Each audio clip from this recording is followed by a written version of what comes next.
नमस्कार, मैं श्वेता सिंह आपका स्वागत करती हूँ। रात के 8 बज रहे हैं। वक्त है बड़ी खबरों से आपको खबरदार करने का। आज जो सबसे पहली खबर से हम आपको खबरदार करने जा रहे हैं वो दरअसल एक सवाल है। सवाल ये कि क्या उत्तर प्रदेश में 2027 का चुनाव हिंदुत्व के जरिए जीता जाएगा। इस सवाल का कारण जो है वो उत्तर प्रदेश की दो सबसे बड़ी पार्टियों की तरफ से आए बयान है। अब समाजवादी पार्टी ने किस तरीके से राम जी को अपनाने की कोशिश की है ये हम आपको आगे दिखाएंगे, लेकिन सबसे पहले उत्तर प्रदेश के मुख्यमंत्री योगी आदित्यनाथ ने आज जो बयान दिया है उसकी बात करते हैं। स्वामी विवेकानंद की जयंती के अवसर पर उन्होंने संबोधन करते हुए कहा, मुझे गर्व है, मैं हिंदू हूं। स्वामी विवेकानंद ने घोषित किया था कि मैं भारत की उस परंपरा से आया हूं जिसने सदैव मानव कल्याण का मार्ग दिखाया है, जिसने सदैव मानवता के कल्याण का मार्ग दिखाया है। मैं उस परंपरा का प्रतिनिधित्व इस समिट में कर रहा हूं और मुझे गर्व है कि मैं हिंदू हूं। सनातन को लेकर योगी की यही सोच उनकी सबसे बड़ी ताकत है। राष्ट्रीय युवा दिवस पर योगी ने अपनी सोच की इसी लकीर को आगे खींचते हुए कहा कि मुझे हिंदू होने पर गर्व है। स्वामी विवेकानंद को याद करते हुए योगी ने एक बार फिर कानून व्यवस्था को लेकर भी बयान दिया और कहा कि यूपी में सब चंगा है। अब कर्फ्यू नहीं है, दंगा भी नहीं है, अब तो यूपी में सब जगह चंगा है। हर व्यक्ति खुशहाल है, अपने कारोबार में लगा है, सुरक्षित माहौल में रह रहा है। अब चिंता काहे की, हर व्यक्ति अपने काम धंधे में लिप्त है, मजबूती के साथ आगे बढ़ रहा है। योगी आदित्यनाथ का ये बयान ऐसे वक्त में आया है जब बीजेपी 2027 के चुनाव को देखते हुए रणनीति बना रही है। रोहिंग्या और बांग्लादेशियों पर योगी सरकार सख्त कार्रवाई कर रही है। यूपी में घुसपैठियों पर कार्रवाई के बीच अवैध अतिक्रमण के खिलाफ ताबड़तोड़ बुलडोजर एक्शन हो रहा है। संभल में 2 मकानों पर बुलडोजर कार्रवाई की गई। वहीं वाराणसी के दाल मंडी इलाके में बुलडोजर एक्शन हुआ। इसके साथ देवरिया में सरकारी जमीन पर बनी एक मजार को बुलडोजर से ढहा दिया गया। संभल में बुलडोजर थमने का नाम नहीं ले रहा। संभल के सिरसी कस्बे में 810 वर्ग मीटर जमीन पर कब्जा कर 8 मकान बनाए गए थे। इनमें से 3 मकानों को लेकर हाईकोर्ट में याचिका लगाई गई है। 3 मकानों को खुद मालिकों ने तोड़ दिया है। 2 मकानों को आज बुलडोजर के जरिए ध्वस्त किया गया। संभल में 8 दिन पहले जमीन कब्जा कर बनाई गई मस्जिद मदरसे पर बुलडोजर वाली कार्रवाई हुई थी। अब 2 मकानों को ध्वस्त किया गया है। संभल में सरकारी जमीनों को कब्जा मुक्त करने के लिए प्रशासन का लगातार ताबड़तोड़ एक्शन जारी है और आज संभल में प्रशासन की टीम सिरसी इलाके में बुलडोजर लेकर पहुंची है, जहां आप मेरे पीछे देख सकते हैं जो सरकारी भूमि पर अवैध कब्जा करके बनाए गए जो भी अवैध निर्माण है उसको ध्वस्त करने की कार्रवाई यहां पर की जा रही है बुलडोजर के जरिए। ये पूरा मामला अगर देखा जाए तो 8 पूरे मकान 810 वर्ग मीटर जगह पर यहाँ सरकारी भूमि पर बने हुए थे। संभल की तरह देवरिया में भी सरकारी जमीन से अतिक्रमण पूरी सख्ती से हटाया गया। देवरिया में एक मजार को बुलडोजर से ढहा दिया गया। ये मजार रेलवे ओवरब्रिज के पास सरकारी बंजर जमीन पर अवैध अतिक्रमण कर बनाई गई थी। एसडीएम कोर्ट के आदेश के बाद रविवार को बुलडोजर से इसे ध्वस्त कर दिया गया। आज फिर प्रशासन की टीम बुलडोजर के साथ मौके पर पहुंची और मजार के आसपास के इलाकों पर भी कार्रवाई की।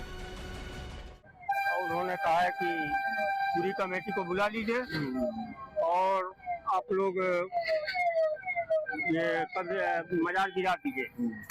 अगर नहीं गिराएंगे तो हमारा बुलडोजर 12 बजे जाएगा और गिराया जाएगा। तो हम लोग पूछा गया आप क्या कहना है। हमने कहा भैया हम सरकार से तो नहीं पाएंगे, जब आपकी नजर में अवैध है तो आप जाने, आप गिरा दें। तो आपके द्वारा गिराया जाएगा? नहीं, प्रशासन द्वारा। हमारी औकात कहाँ है कि हम इतना बुलडोजर मंगा पाएंगे और गिरवाएंगे। योगी आदित्यनाथ तो स्पष्ट सनातनी संदेश देते रहते हैं, लेकिन समाजवादी पार्टी के रुख को लेकर सवाल इसलिए उठ रहा है क्योंकि क्या अखिलेश यादव को ऐसा लग रहा है कि चूंकि भारतीय जनता पार्टी पूरी तरीके से हिंदुत्व के मुद्दे पर और श्री राम का नाम लेकर अपनी राजनीति के साथ साथ चलती है, क्या उनको समझ में आ रहा है कि अब समाजवादी पार्टी को अपना ट्रैक बदलना पड़ेगा? क्योंकि सबसे पहले तो राम जी को समाजवादी बताया गया। दूसरी बात यह कि बीजेपी के राम और समाजवादी पार्टी के राम को अलग बताया गया। फर्क बताया गया कि बीजेपी के राम में और समाजवादी पार्टी के राम में फर्क क्या है। अब तक पीडीए की बात समाजवादी पार्टी कर रही थी, तो आज अगर उसके बयान और उसके सुर बदले हुए नजर आते हैं, तो क्या इसके पीछे 2027 को लेकर ये सोच है कि बिना राम के नाम के 2027 का चुनाव जीता नहीं जा सकता? साल 2024 के लोकसभा चुनाव में बीजेपी को यूपी में पछाड़ने वाले अखिलेश यादव कभी अवधेश प्रसाद को खुलेआम अयोध्या का राजा बताते थे। लोकतंत्र रक्षक सेनानी ये खड़े हमारे साथ, अवधेश जी, राजा अयोध्या। लेकिन 2027 के विधानसभा चुनाव से पहले अखिलेश यादव कभी शिव तो कभी हनुमान जी से अटूट रिश्ते का हवाला देते नहीं थकते। नेताजी हमेशा बजरंगबली की पूजा करते थे और कोई भी काम शुरू होने से पहले वो बजरंगबली की पूजा करते थे। हमारे गांव में न जाने किस समय से बजरंगबली की पूजा हो रही है और 51 फीट की मूर्ति बजरंगबली की लगी है। देखिए सौभाग्य क्या है, भगवान क्या कराते हैं। जो जगह हमें मिली वो जगह वही है जिसमें शिव शक्ति अक्षरेखा के बिल्कुल उसी में अलाइन हो रही है वो जगह। तो जो शिव शक्ति अक्षरेखा है उसी पर वो इटावा की जमीन अलाइन हो रही है, जिसमें रामेश्वर, केदारनाथ हैं। 2024 में अखिलेश यादव, जिन्हें अयोध्या का राजा बताकर सियासी रूप से निशाने पर आए, वही परिवार संग नंगे पांव रामलला के दरबार में हाजिरी लगाते दिखते हैं। नए साल का आगाज भी राम मंदिर के दर्शन से करते हुए कहते हैं, हम तो प्रभु श्री राम के चरणों में, हनुमान जी के चरणों में, माँ सरयू माई के चरणों में प्रार्थना करते आए हूँ। प्रभु श्री राम का दर्शन किया, मैं बड़ा सौभाग्यशाली हूँ। सवाल यह है कि क्या अखिलेश यादव का रुख राम पर बदलता दिख रहा है, क्योंकि जिस अयोध्या में भगवान राम का दर्शन करने के लिए दुनिया के कोने कोने से भक्त पहुंच गए, उसी अयोध्या का सांसद राम दरबार में हाजिरी लगाने में 1 साल से भी ज्यादा समय का वक्त ले लेता है। सवाल है क्यों? यूपी चुनाव से पहले एक बार फिर राम की एंट्री हो गई है। बीजेपी लगातार राम को केंद्र में रखकर आगे बढ़ रही है, लेकिन सबसे ज्यादा हैरानी समाजवादी पार्टी की रणनीति में आया बदलाव है, जो अब ये समझाने में जुट गई है कि भगवान राम समाजवादी थे। अगर वो राजा राम रहते तो राजाओं की मदद लेते, क्योंकि उनके जनक जी उनके ससुर थे, उनके पिता राजा दशरथ चक्रवर्ती राजा थे, वो स्वयं थे, उनके ननिहाल और उनके तमाम ऐसी जगहों के उदाहरण हैं जो चक्रवर्ती राजा थे। तो उन्होंने राजाओं का, बड़े आदमियों का वो जो है कि सहयोग नहीं लिया, वो वनवासियों का समर्थन लिया। वो विचारों से समाजवादी थे, वो भिलनी के बेर खाना पसंद किए, झोपड़ी में रहना पसंद किए, हमारे निषाद समाज से समर्थन लिए, गुहा से, और उसको मित्र बनाया। तो जो ऐसे लोगों को मित्र बनाता है, ऐसे लोगों को सम्मान देता है, वो समाजवादी है, नहीं तो है क्या? तो 2027 के चुनाव से पहले समाजवादी पार्टी ये बता रही है कि राम समाजवादी विचारधारा वाले थे, क्योंकि वनवास में उन्होंने वनवासियों का समर्थन लिया। वहीं बीजेपी के राम वनवास से वापस आने वाले राजा राम हैं, जिनसे बीजेपी जैसे लोगों ने गलतियां करवाई। भारतीय जनता पार्टी जो राम की समर्थक है, वो राजा राम की समर्थक है, और राम के उस रूप के समर्थक है जब राजा राम अयोध्या में पुनः लौट करके आए और राजा के रूप में विराजमान हुए, और उनसे इन्हीं लोगों ने गलतियां कराई, माता सीता को वनवास भेजवाया। यही भारतीय जनता पार्टी जैसे लोग जो है वो चुगली किए थे, तो इसलिए हुआ था। लेकिन हम लोग राजा राम के समर्थक हैं, वो राजा राम जो वनवासी थे, जो समाजवादी विचार के थे, इसलिए हम राजा राम का। उत्तर प्रदेश की राजनीति में इन दिनों श्री राम एक बड़ी भूमिका निभाते दिख रहे हैं। 2027 के चुनाव से पहले जिस तरह से राम मंदिर में यूपी ही नहीं, देश के कोने कोने से भक्त पहुंच रहे हैं, उससे बीजेपी के हौसले बुलंद हैं, जो समाजवादी पार्टी पर राम, कृष्ण और शिव को लेकर अपने आदर्श राम मनोहर लोहिया की बातों को ही भुलाने का आरोप लगाती है। राम, कृष्ण और शंकर, ये जब तक भारत के 3 आदर्श हैं, तब तक भारत का कोई बाल बांका नहीं कर सकता है। भारत की एकात्मता के आधार इन 3 देव महापुरुषों को जब तक भारत की जनता आदर्श के रूप में मानेगी, तब तक भारत भारत बना रहेगा। और इन तीनों देव महापुरुषों पर समाजवादी पार्टी का कोई विश्वास नहीं है। डॉक्टर लोहिया के शब्दों में मर्यादा मायने राम, उन्मुखता मायने कृष्ण और असीमित मायने शिव। राम मनोहर लोहिया कहते थे कि राम, कृष्ण और शिव हिंदुस्तान की उन 3 चीजों में हैं।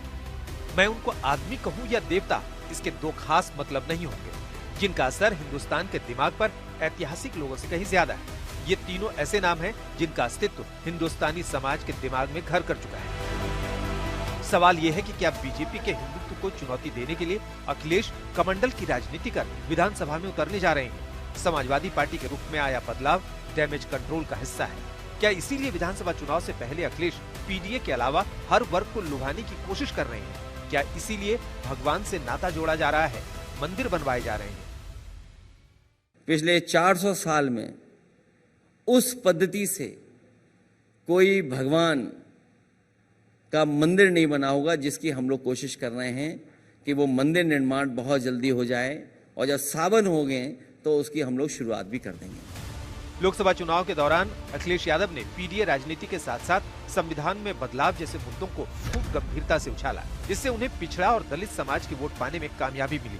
लेकिन विधानसभा चुनाव में ये मुद्दे दोबारा कामयाबी दिला पाएंगे, ये तय नहीं है। यूपी में अखिलेश यादव को चुनौती योगी आदित्यनाथ से मिली। योगी अपने दमदार कानून व्यवस्था के साथ बुलडोजर बाबा वाली छवि को बरकरार रखने में कामयाब हुए हैं। इसके अलावा सीएम योगी जिस तरह से हिंदू वोटरों को एक पाले में लाने में लगे हैं, उससे पार पाने के लिए समाजवादी पार्टी की तरफ से राम को समाजवादी बताने की कोशिश हो रही है। सवाल ये है कि क्या अखिलेश भी मान चुके हैं कि राम ही चुनाव जिताएंगे? आज तक ब्यूरो। राम मंदिर आंदोलन में तत्कालीन जो समाजवादी पार्टी सरकार थी, उसकी भूमिका को बार बार भारतीय जनता पार्टी हाईलाइट करती है, कटघरे में लाती है। और इसीलिए सवाल ये उठता है कि आज की तारीख में अगर समाजवादी पार्टी की तरफ से इस तरह की बातें होती हैं, तो क्या जो राम भक्तों पर गोलियां चलाई गई थी, जिस सवाल को बार बार उठाया जाता है, जो उनके पीडीएफ पंचांग से राम मंदिर गायब रहा, जो फैजाबाद से उनके सांसद रहे वो प्राण प्रतिष्ठा के 1 साल बाद दर्शन के लिए गए, क्या ये सारी चीजें दरकिनार कर देगी जनता? और जो राम जी को लेकर जो समाजवाद की बात हो रही है अब, उसके जरिए वो बीजेपी की सारी बातों को जनता के मन से मिटा पाएंगे? आप बताइए, दुर्गंध पसंद करते हैं इसीलिए गौशाला बना रहे हैं।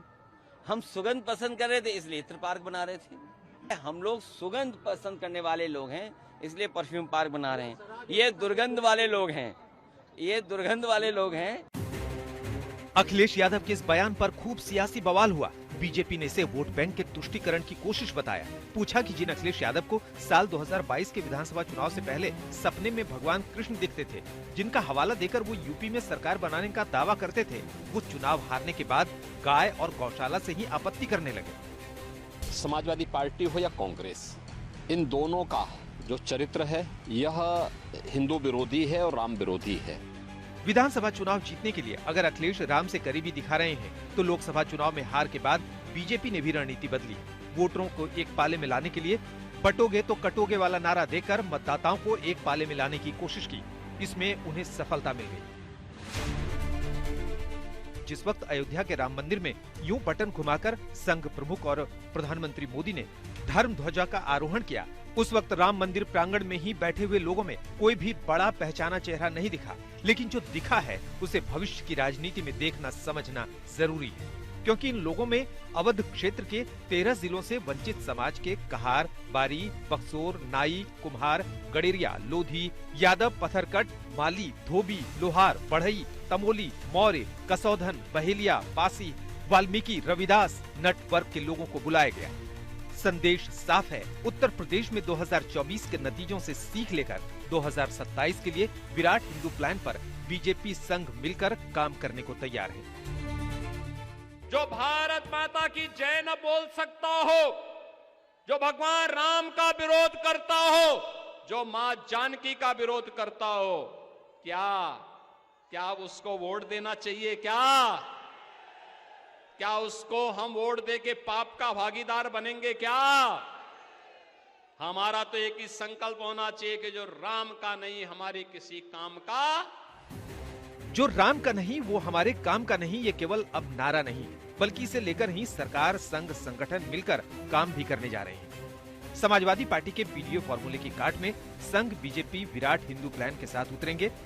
20 जनवरी से 20 फरवरी तक हिंदू सम्मेलन शुरू होगा, जिसमें हिंदू समाज को एकजुट करने, खासकर दलित, अति पिछड़े और पिछड़े जातीय तक पहुंचकर संघ और हिंदुत्व को लेकर सभी शहरों में कार्यक्रम करेंगे। इसके अलावा एक कार्यक्रम लखनऊ में प्लान किया जा रहा है जो विराट हिंदू सम्मेलन के तौर पर होगा। इसमें भाजपा और संघ के कार्यकर्ता जुड़ेंगे और उनकी कोशिश पिछड़े और दलित परिवारों तक पहुंचने की होगी। असल में बीजेपी को मालूम है कि 2024 में उसका चुनाव में जो खराब परफॉर्मेंस हुआ उसके पीछे की सबसे बड़ी वजह यह रही कि दलित और ओबीसी उससे खिसक गए। समाजवादी पार्टी ने अगर शानदार प्रदर्शन किया तो उसके पीछे की वजह रही कि ये वोट बैंक उनके साथ चले गए। और शायद यही वजह है कि बीजेपी अब दलित ओबीसी आउटरीच प्रोग्राम चलाने जा रही है। और चाहे हिंदुत्व को धार देने का एजेंडा हो या फिर संघ के साथ मिलकर बड़े बड़े कार्यक्रम, ये सब कुछ उस पीडीए को काउंटर करने की ही कोशिश है। मैंने कहा कि जब घर घर जाएंगे बीएलओ, सरकारी अधिकारी लगातार मॉनिटर कर रहे हैं, लगातार जानकारी हासिल कर रहे हैं, तो मैंने कहा कि जब इतनी बड़ी एसआईआर पे एक्सरसाइज होने जा रही है तो एक एक्सरसाइज और कर दो कि जहां बोर्ड बनवाने का काम चल रहा है, लोगों का बोर्ड बने, वहीं हमारी जाति भी गिन लो उसके संग संग। लेकिन वो जानते हैं कि हम और आप आबादी में ज्यादा हैं, हम लोग गिनती में ज्यादा हैं, इसीलिए एसआईआर हो रहा है, क्योंकि वो जानते हैं अगर एसआईआर के साथ ये भी आंकड़े जोड़ दिए तो ये लोग 90% वोट डाल देंगे, हमारा मशीन भी कुछ नहीं कर पाएगी। ये भारत का इतिहास है कि अगर जाति के नाम पर जो कांग्रेस, आरजेडी, एसपी, ये सभी दल बांटने का कार्य कर रहे हैं और जब भी बटे थे तो कटे थे, बटे थे तो बटना नहीं है। संघ, बीजेपी मिलकर इस प्लान पर लगातार इसलिए काम कर रहे हैं क्योंकि 2014 से लेकर 2022 तक लगातार उत्तर प्रदेश में जो बीजेपी का किला मजबूत रहा उसके पीछे हिंदू वोट का जुटान रहा। 20% कौन है? ये 20% वे लोग हैं जो राम जन्मभूमि का विरोध करते हैं, काशी विश्वनाथ धाम का विरोध करते हैं, मथुरा वृंदावन के भव्य स्वरूप का विरोध करते हैं।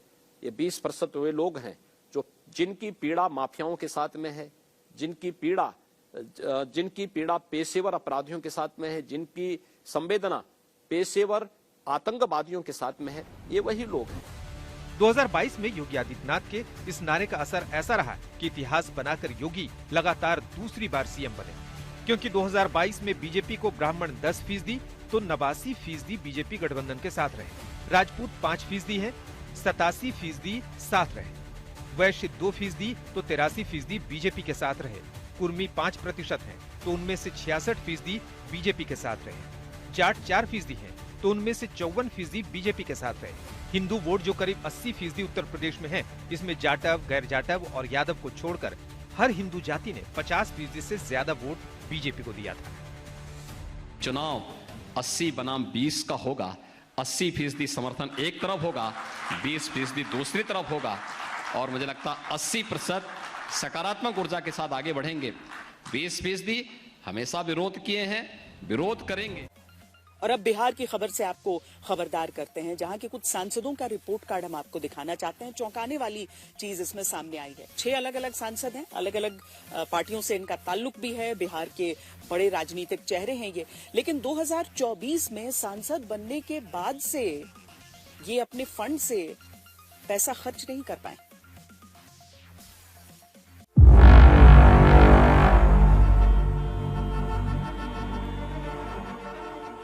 पाटलिपुत्र से चुनाव जीतने के लिए लालू यादव की बड़ी बेटी मीसा भारती ने क्या कुछ वादे नहीं किए, और हम लोग वादे करते हैं तो उसको पूरा करके दिखाते हैं। बिहार के सारण से कई बार चुनाव जीत चुके बीजेपी के राजीव प्रताप रूढ़ी ने जनता को खूब सपने दिखाए। अगर मान ले तो लगभग अच्छे वोटों से लगेगा। बीजेपी के बड़े नेता अशोक चौधरी की बेटी शांभवी चौधरी भी समस्तीपुर की जनता को सपने दिखाकर जीती। कि जितने मजबूती से हमारा चुनाव प्रचार चला उससे भी ज्यादा अच्छे हम लोग को रिजल्ट्स मिलेंगे। 18वीं लोकसभा के चुनाव जीतने के लिए बिहार से सांसद बने इन नेताओं ने क्या कुछ वादे जनता से नहीं किए। इन सभी चेहरों ने स्कूल, अस्पताल, सड़क को ठीक करने के लिए जनता से वादा किया, लेकिन जब बारी जनता के काम करने की आई तो चुनाव जीतने के 2 साल बाद भी ये नेता सांसद निधि से 1 भी रुपया खर्च नहीं कर सके। मीसा भारती, पाटलिपुत्र, राजीव रंजन सिंह उर्फ लल्लन सिंह, मुंगेर, शांभवी चौधरी, समस्तीपुर, राजीव प्रताप रूढ़ी, सारण, संजय जायसवाल, पश्चिमी चंपारण, विवेक ठाकुर, नवादा। तो सोचिए, बिहार के 40 सांसदों में से 6 सांसद ऐसे हैं जो अपने क्षेत्र की जनता के विकास कार्य के लिए अपने फंड से 1 रुपए भी खर्च नहीं कर पाए, जबकि पिछले 2 साल में ये जनता से किए कुछ वादे पूरे कर सकते थे। मेरी राशि जितनी है आज 7 करोड़ का ये प्राकलन बनना है मेरे क्षेत्र का, और कुल मेरे लोकसभा क्षेत्र में अभी 20,000 करोड़ का काम चल रहा है। आपके यहाँ खुद देखिए कि कितने दिनों का रेल का प्रोजेक्ट रास्ते पर है। मटोकर गंती में आपको आरडीएसएस का प्रोजेक्ट चल रहा है। आपको 180 करोड़ का आपको जो पूरा पैन वाला काम शुरू हुआ, जो बरबीघा बाजार होते हुए कवर ड्रेन होते हुए जा रहा है, उसका भी आपको टेंडर हो चुका है। देश भर के सांसदों को एमपी लेट्स यानी member of parliament local area development scheme के तहत हर साल 5 करोड़ रुपए मिलते हैं, यानी 5 साल में लगभग 25 करोड़ रुपए। अब बिहार में कुल 40 लोकसभा सांसद हैं, यानी कि बिहार के सांसदों को 5 साल में लगभग 1000 करोड़ रुपए विकास कार्य के लिए मिलते हैं। लेकिन फिर भी 40 में से 6 सांसद ऐसे हैं जो अभी तक 1 रुपया भी खर्च नहीं कर सके। तो समस्तीपुर लोकसभा में भारत सरकार और बिहार सरकार की कई ऐसी योजना है जिसके तहत डेवलपमेंट के कार्य को गति भी दी गई है और समस्तीपुर लोकसभा के लिए काम भी किया गया है। आप अगर ग्रामीण कार्य विभाग को ही देख लें तो 100 करोड़ से ऊपर का काम समस्तीपुर लोकसभा में हुआ है। अगर आप शिक्षा विभाग को देख लें, स्वास्थ्य विभाग को देख लें, इंफ्रास्ट्रक्चर का पथ निर्माण आप देख लें, NHAI देख लें, आप रेलवे देख लें, लगातार ऐसे डिपार्टमेंट है। भारत सरकार और बिहार सरकार की कई ऐसी योजना है। जब हम लोग के पास कोई आवेदन आता है तो उस आवेदन को सबसे पहले हम लोग ब्रेक करने का कोशिश करते हैं कि ये किस डिपार्टमेंट के माध्यम से इसको किया जा सकता है। अभी तक 2 साल में हर एक सांसद को विकास कार्यों के लिए 9 करोड़ 80 लाख मिल चुके हैं, लेकिन बिहार के कुल सांसदों ने सिर्फ 137 करोड़ 69 लाख रुपए ही खर्च किए हैं और 394 करोड़ 46 लाख के विकास कार्यों को मंजूरी मिली है। इस हिसाब से खर्चे के लिहाज से बिहार काफी पीछे है। हालांकि कई सांसद हैं जिन्होंने इस मामले में अच्छा प्रदर्शन किया है। अररिया से बीजेपी सांसद प्रदीप कुमार सिंह 9 करोड़ 45 लाख रुपए सांसद निधि से अब तक खर्च किए। 39 में से 39 काम पूरे करवाकर वो सबसे अच्छा प्रदर्शन करने वालों में टॉप पर है। वैशाली से एलजेपी की वीणा देवी 9 करोड़ 40 लाख का सांसद निधि से काम करवा चुकी है। सिवान से जेडीयू सांसद विजय लक्ष्मी, बीजेपी के मुजफ्फरपुर से राजभूषण चौधरी और जेडीयू के रामप्रीत मंडल सांसद निधि से जनता के काम करवाने वालों में अव्वल रहे। मैं रिपोर्ट्स में नहीं, मैं परफॉर्मेंस पे विश्वास रखता हूँ और मेरी पार्टी की परंपरा रही है कि हम लोग हर साल अपने सांसदों से फीडबैक लेते हैं उनके परफॉर्मेंस को लेकर। सेम यही फीडबैक दिसंबर के आखिरी हफ्ते में तमाम सांसदों से मांगा गया है और जिसकी रिपोर्ट केंद्रीय कार्यालय में सबमिट कर दी गई है। विकास के काम पूरे न हो पाने के लिए नेताओं को अक्सर आपने पैसे की कमी का बहाना बनाते देखा होगा, लेकिन बिहार से आए इन आंकड़ों से मामला उल्टा नजर आता है। यहाँ सरकार पैसा विकास कार्यों के लिए दे रही है, लेकिन सांसद उसका इस्तेमाल नहीं कर पा रहे, यानी विकास का काम नहीं हो रहा। इलाके के लोगों के लिए नई सड़कें, स्कूल और हॉस्पिटल में बेहतर सुविधाएं नहीं मिल रही है। इस तरह बिहार के सांसदों के रिपोर्ट कार्ड ने जनता के काम करवाने को लेकर इन सांसदों के कामकाज के तौर तरीकों पर सवालिया निशान लगा दिया है। रोहित सिंह, पटना, आज तक। बीएमसी चुनावों में असदुद्दीन ओवैसी ने एक बयान दिया। बयान ये दिया कि एक दिन हिजाब पहनने वाली महिला देश की प्रधानमंत्री बनेगी। उसके बाद से लगातार वो अपने विरोधियों के निशाने पर हैं। कांग्रेस ने तो यहां तक कह दिया कि वो बीजेपी को फायदा पहुंचाने के लिए इस तरह का बयान दे रहे हैं।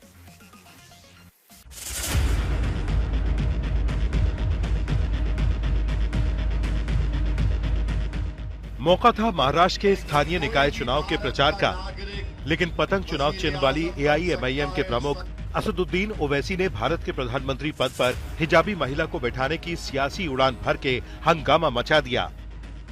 पाकिस्तान के संविधान में लिखा हुआ है कि सिर्फ एक ही मजहब का आदमी पाकिस्तान का प्राइम मिनिस्टर या सदर बन सकता है। बाबा साहिब अम्बेडकर का जो संविधान है वो ये कह सकता है कि कोई भी भारत का नागरिक वजीर आजम बन सकता है, सदर जमहूरिया बन सकता है, चीफ मिनिस्टर बन सकता है, मेयर बन सकता है। और असदुद्दीन ओवैसी का ख्वाब यह है कि एक दिन आएगा इस देश में इंशाअल्लाह ताला, शायद हम और आप नहीं रहेंगे मगर देखना एक हिजाब पहनने वाली बेटी इस देश की वजीर आजम बनेगी इंशाअल्लाह ताला। सोलापुर की सभा में 9 जनवरी को दिए गए ओवैसी के इस बयान पर जितनी ताकत से बीजेपी पलटवार कर रही है, उससे ज्यादा सवाल खुद को सेक्युलर कहने वाली विपक्षी पार्टियां ये कहकर उठा रही हैं कि ओवैसी ने बीजेपी को फायदा पहुंचाने का दांव चला है। जब इस तरह की तकरीरें कॉरपोरेशन के इलेक्शन में आके की जाए कि हिजाब वाली प्राइम मिनिस्टर बनेगी, तो समझ लो कि मकसद हिजाब वाली को प्राइम मिनिस्टर बनाना नहीं बल्कि नरेंद्र मोदी की सियासी जिंदगी को और लंबा करना है। मकसद समझिए, खेल समझिए। आज तक अपनी पार्टी से एक आमदार तो हिजाब वाली बनाया नहीं और प्राइम मिनिस्टर हिजाब वाली बनाने जा रहे हैं। हिजाबी महिला के भारत का पीएम बनने का ख्वाब देखने का ओवैसी का बयान पहली बार नहीं आया है। 2022 में असदुद्दीन ओवैसी ने कर्नाटक हिजाब विवाद के दौरान पहली बार ऐसा बयान दिया था, लेकिन इस बयान में जितना मुस्लिम कार्ड है उससे ज्यादा मुस्लिम वोट बैंक वाले दलों में सेंध लगाने की कोशिश है। वैसे भी AIMIM के वारिस पठान जैसे नेता मुस्लिम वोट बैंक वाले दलों पर ये कहकर सवाल उठाते रहे हैं कि क्या मुसलमान सिर्फ दरी बिछाने के लिए है।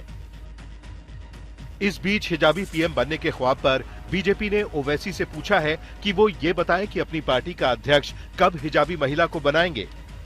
उधर हिमंता बिस्वा शर्मा ने ओवैसी को जवाब देते हुए बात हिंदू राष्ट्र की कर दी है। Constitutionally, there is no bar.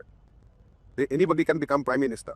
But India is a Hindu nation, Hindu civilization, and we will always believe, and we are extremely confident that Indian prime minister will always be a Hindu person. मामले ने राजनीतिक तूल पकड़ा तो उधर हिंदू धर्म गुरु हों या मौलाना, दोनों ओवैसी के बयान पर सवाल उठा रहे हैं। लेकिन हमारा ड्रीम है एक तिलकधारी और एक भगवाधारी बांग्लादेश में भी रूल करेगा और पाकिस्तान में भी रूल करेगा। सवाल ये है कि देखिए, हिजाब पहनने वाली लड़की प्राइम मिनिस्टर बनेगी, ये एक राजनीतिक सवाल है, ये कोई आस्था की बात नहीं है। बुर्का आस्था की चीज नहीं है, बुर्का पर्दे की चीज है और पर्दा हमारी आस्था है। सवाल ये है कि उन्होंने बुर्के का नाम क्यों लिया। वो ये भी कह सकते थे कि एक मुसलमान औरत जो है प्राइम मिनिस्टर बनेगी, ये भी सवाल हो सकता था, लेकिन जानबूझकर बुर्के वाले कहकर वाद विवाद में पड़ना और इस बात को आगे बढ़ाना मैं समझता हूं अच्छा नहीं है। ओवैसी अपने बयान को लेकर चारों तरफ से सवालों के घेरे में हैं, लेकिन ओवैसी की पार्टी इस पर चिंतित नहीं दिखती। मुंबईचा महापौर महायुतीचाच होणार, मुंबईचा महापौर हिंदूच होणार आणि मुंबईचा महापौर मराठीच होणार। हमारा भी अरमान है तो क्यों नहीं हमारी एक दिन हमारी हिजाब पहनने वाली मुसलमान भारतीय मुंबई की महिला निकल हो सकती है इंशाअल्लाह। AIMIM के एक नेता कहते हैं कि एक हिजाब वाली एक दिन मुंबई की मेयर बनेगी, जैसा लोग न्यूयॉर्क से बहुत प्रभावित हो रहे हैं। आपने कहा कि हिंदू होगा, मराठी होगा। अब हम लोग ये लगा रहे हैं कि कहीं महंत मठ का चुनाव हो रहा है, क्या हो रहा है, ये BMC का चुनाव हो रहा है। चूंकि ये मुंबई महाराष्ट्र की सांस्कृतिक इस प्रकार की विरासत है, इसलिए यहाँ का महापौर ये मराठी बनेगा। लेकिन मुझे आश्चर्य तब हुआ जब वारिस पठान ने ये कहा कि कोई बुरखे वाली हिजाब वाली मुंबई की महापौर बनेगी तो उसके बाद इनका किसी का मुंह ही नहीं खुला। आपके अंदर का कार सेवा जाग गया। सवाल वो नहीं है। उत्तर भारतीय महापौर बनेगा ऐसा मीरा भाईंदर में कहने के बाद हमारे ऊपर कूदने वाले जब उनको पूछा कि वारिस पठान कहते हैं कोई बुरखे वाली बनेगी, इनका मुंह बंद हो गया, इनका चेहरा खुला हो गया, इनका नकाब उतर गया। इसलिए मैंने कहा कि नहीं, यहां पर महायुति का महापौर बनेगा, हिंदू महापौर बनेगा और मराठी महापौर बनेगा।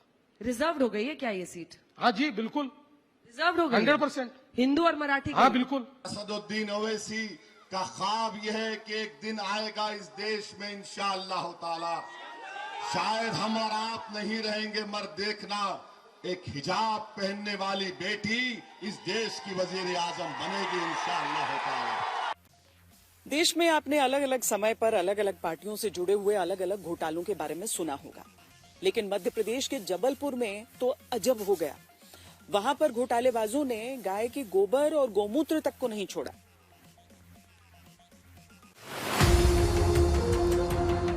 भोपाल के जबलपुर का नानाजी देशमुख पशु चिकित्सा विज्ञान विश्वविद्यालय, ये विश्वविद्यालय एक घोटाले की वजह से सुर्खियों में आया, जिसके केंद्र में ये मशीनें हैं, ये गमले हैं, ये सामान है। ये सब देखकर कोई नहीं कह सकता कि ये कोई लैब है। ये बात तो बिल्कुल ही कबूल नहीं होगी कि यहाँ कैंसर जैसी बीमारी पर कोई रिसर्च हो रही थी। कोई कुछ भी कहे, लेकिन जबलपुर के इस विश्वविद्यालय में ये सब हो रहा था। और सबसे चौंकाने वाला है, यहाँ हुआ एक बड़ा घोटाला। साल 2011 में पंचगव्य को बढ़ावा देने और गाय के गोबर, गोमूत्र और दूध से कैंसर जैसी बीमारियों पर रिसर्च के लिए सरकार से 8 करोड़ 74 लाख रुपए की मांग की गई। सरकार ने इसके लिए 3 करोड़ 50 लाख रुपए मंजूर भी कर दिए, लेकिन अब जांच में सामने आया, जबलपुर में गौमूत्र और गोबर से रिसर्च के नाम पर करोड़ों रुपए का घोटाला कर दिया गया। 3.5 करोड़ से ज्यादा सरकारी रुपए भ्रष्टाचार की भेंट चढ़ गए।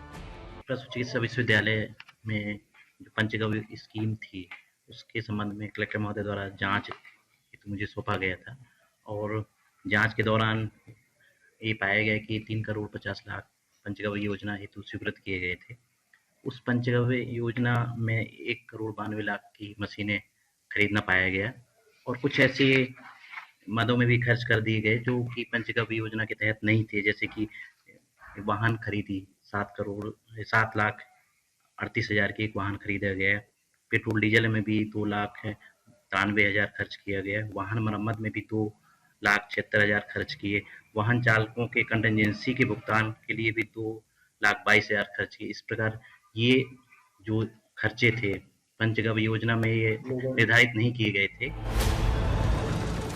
जांच टीम जब पंचगव्य योजना की स्लैब में पहुंची तो उसे पूरी कहानी समझ में आ गई, क्योंकि जहां पर पंचगव्य योजना के तहत गाय के गोबर से अलग अलग उत्पाद तैयार किए जाने थे, कैंसर जैसी गंभीर बीमारी पर रिसर्च का दावा किया गया।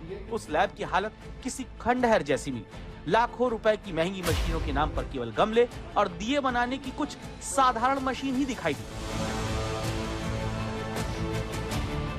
जांच में सामने आया 1 करोड़ 92 लाख रुपए गोबर, गोमूत्र, गमले, कच्चे माल और मशीन की खरीद में खर्च दिखाए गए, जबकि इन मशीनों की बाजार कीमत केवल 15 से 20 लाख रुपए बताई जाती है। रिसर्च के नाम पर गोवा समेत दूसरी जगहों की हवाई यात्रा की गई। करीब 7 लाख 38 हजार रुपए की एक कार खरीदी गई। 2.5 लाख रुपए पेट्रोल डीजल पर खर्च हुआ। गाड़ियों के मेंटेनेंस पर 2 लाख रुपए खर्च हुआ। ड्राइवर की सैलरी पर 2 लाख 22 हजार रुपए खर्च किया। 3 लाख 50 हजार रुपए मजदूरों के भुगतान के रूप में दिखाया गया। लगभग 15 लाख रुपए की टेबल और इलेक्ट्रॉनिक सामान खरीदे गए। कितने लोग शामिल हैं इसमें? ये तत्कालीन जो उसके शोध के थे 2 डॉक्टर साहबान हैं जो थे उस शोध में लगे हुए थे। ये एक बिल हमें मिला है कि गोवा उसी मत से उन्होंने गोवा की टूर किया है और भुगतान उसी मत से हुआ है। आप भले ही भ्रष्टाचार के इस मामले से दंग रह गए हों, लेकिन जांच रिपोर्ट आने के बाद विश्वविद्यालय प्रशासन भ्रष्टाचार के आरोपों को सिरे से खारिज करता है। जब कुल सचिव से रिपोर्ट को लेकर आज तक ने सवाल किया तो उन्होंने साफ कहा कि विश्वविद्यालय में किसी तरह की कोई धांधली नहीं हुई। हमने जितनी प्रिलिमिनरी जांच गठित की थी पहले रजिस्ट्रार साहब से उनको बोल करके, उसमें ऐसी कोई चीज नहीं पाई गई कि उसमें कोई ऐसा लगे तो वो तो हमने उनको भी बता दिया था, रिपोर्टर्स को और उनको अखबारों को भी बोल दिया था कि भाई ये हमारा उसमें जवाब है। एंड देखते हैं अगर उसमें कुछ ऐसी चीज ना आएगी तो हम विल सी टू दैट और उसका हम कॉग्निजेंस लेंगे। जांच में करोड़ों के दुरुपयोग के आरोप, दस्तावेज के गायब होने और जमीनी स्तर पर रिसर्च शून्य होने के बावजूद सवाल अब भी जस का तस। जिन पैसों से किसानों को प्रशिक्षण और देश को नई रिसर्च मिली थी, वही पैसा अफसरों की गाड़ियों, यात्राओं और सुविधाओं पर खर्च कर दिया गया। खबरदार करता सवाल यह है कि जनता के पैसों की बर्बादी करने वालों पर क्या कोई कार्रवाई होगी? जबलपुर से सामने आया ये मामला सिर्फ एक विश्वविद्यालय का नहीं, बल्कि मध्य प्रदेश के उच्च शिक्षा संस्थानों में चल रही कथित लापरवाही की एक तस्वीर पेश करता है। रिसर्च के नाम पर करोड़ों का खेल और नतीजा शून्य। सवाल यह है कि सरकार अब इस मामले में कोई कार्रवाई करेगी या फिर सरकारी पैसों के दुरुपयोग के इस मामले पर पर्दा डाल दिया जाएगा। जबलपुर से धीरज शाह के साथ रवीश पाल सिंह, भोपाल, आज तक। अब आपको छत्तीसगढ़ में भ्रष्टाचार के जंबो घोटाले से खबरदार करते हैं, जहां पर आरोप केवल विपक्ष के नेता नहीं लगा रहे हैं, बल्कि भारतीय जनता पार्टी के सांसद भी सवाल उठा रहे हैं। वहां पर पारदर्शिता की बात हो रही थी, पारदर्शिता पोर्टल था, लेकिन उसी के जरिए किस तरीके से भ्रष्टाचार हो रहा है। और अब खबरदार करता सवाल यह है कि क्या पारदर्शिता जनता को मिलेगी या केवल बातें ही होंगी।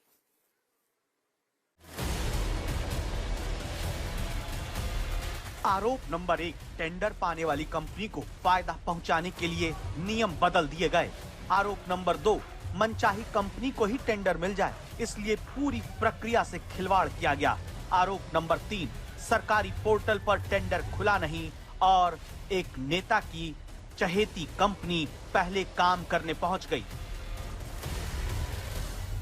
भ्रष्टाचार के ऐसे गंभीर आरोप उस स्काउट गाइड के कार्यक्रम के आयोजन में लग रहे हैं, जहां सरकार का मकसद होता है युवाओं का हर तरह का विकास करना, जिसमें चरित्र निर्माण, आत्मनिर्भरता, नेतृत्व क्षमता और समाज सेवा की भावना विकसित हो।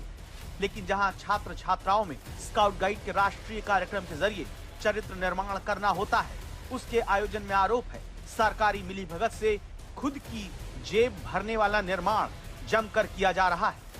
सवालों की बौछार इस पर आ गई है। आरोप यह है कि ये टेंडर खुलने से पहले ही ग्राउंड पर इस कार्यक्रम को दिखा दिया गया है, ग्राउंड पर इसके सारे काम को कर दिया गया है और टेंडर बहुत लेट खोला गया। इनफैक्ट आज ये टेंडर खोला गया। आप स्टोरी में आगे देखेंगे कि किस तरह से नियमों को भी, टेंडर प्रक्रिया के नियमों को भी काफी ढील दे दी गई ताकि एक कंपनी को फायदा पहुंचाया जा सके। ये सिर्फ लापरवाही का सबब नहीं है, ये बल्कि ऐसे गंभीर मामले हैं जिसमें काफी संजीदगी से सरकार पारदर्शिता की बात करती है।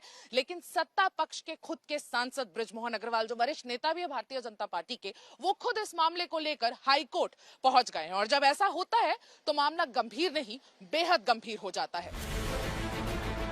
आरोपों के घेरे में सीधे छत्तीसगढ़ की भारत किराया भंडार नाम की कंपनी है और सवालों के घेरे में छत्तीसगढ़ के शिक्षा मंत्री गजेंद्र यादव और उनका विभाग। क्यों का जवाब सुनिए।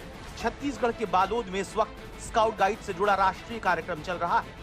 इसके लिए ही टेंट लगाने से लेकर अस्थायी टॉयलेट बनाने समेत कई सारे ठेके तक भारत किराया भंडार नाम की कंपनी को मिलता है और आरोप है खेल यहीं पर हुआ।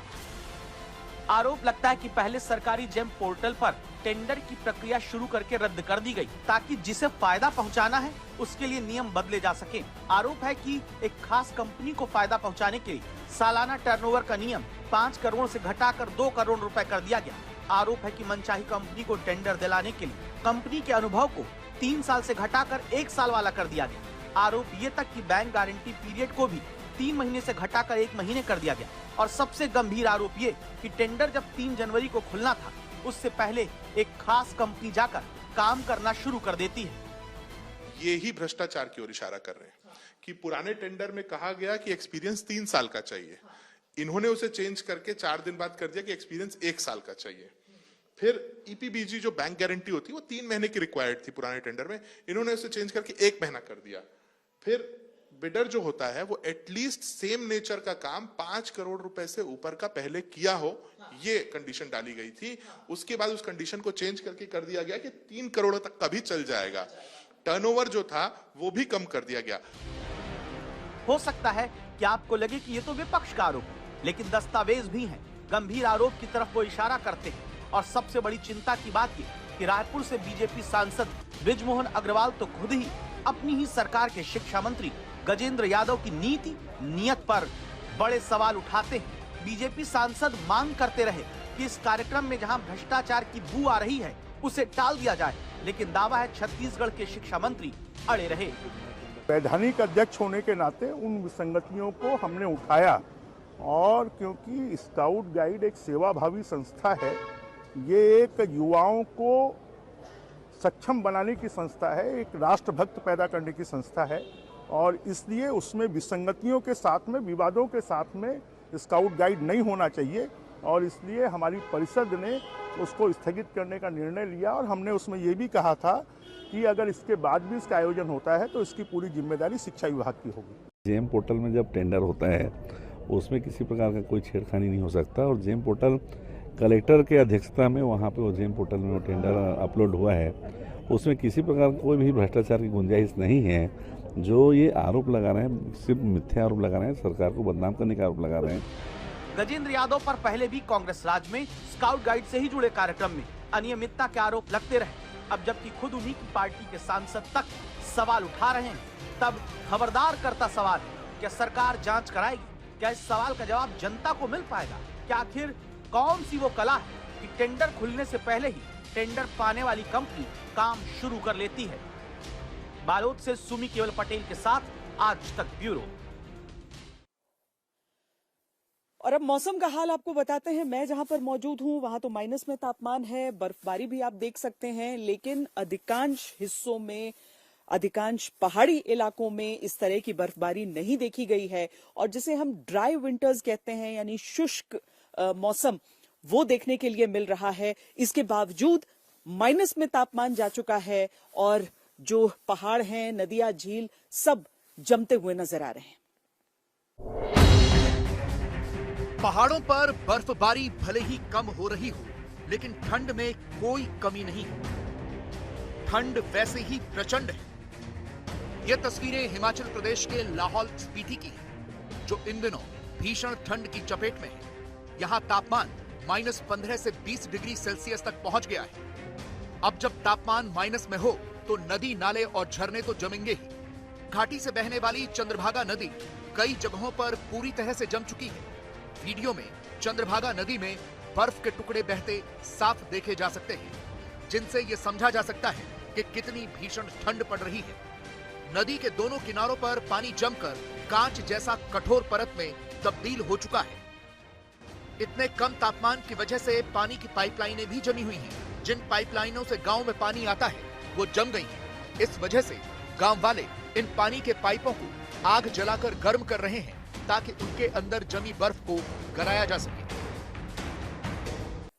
आखिर में बात T20 वर्ल्ड कप की। जब से बांग्लादेश के क्रिकेटरों को IPL से बैन किया गया, तब से बांग्लादेश लगातार ये कह रहा है कि वो भारत में आके अपने मैचेस नहीं खेलेगा, लेकिन ICC ने उसकी पोल अब खोल दी है। सूत्रों के हवाले से ये बताया जा रहा है कि सुरक्षा टीम की तरफ से बांग्लादेश को सुरक्षा के लिहाज से कोई चिट्ठी नहीं लिखी गई थी। अभी के लिए इतना ही। देश और दुनिया की बाकी खबरों के लिए आप देखते रहिए आज तक और हरदम रहिए खबरदार।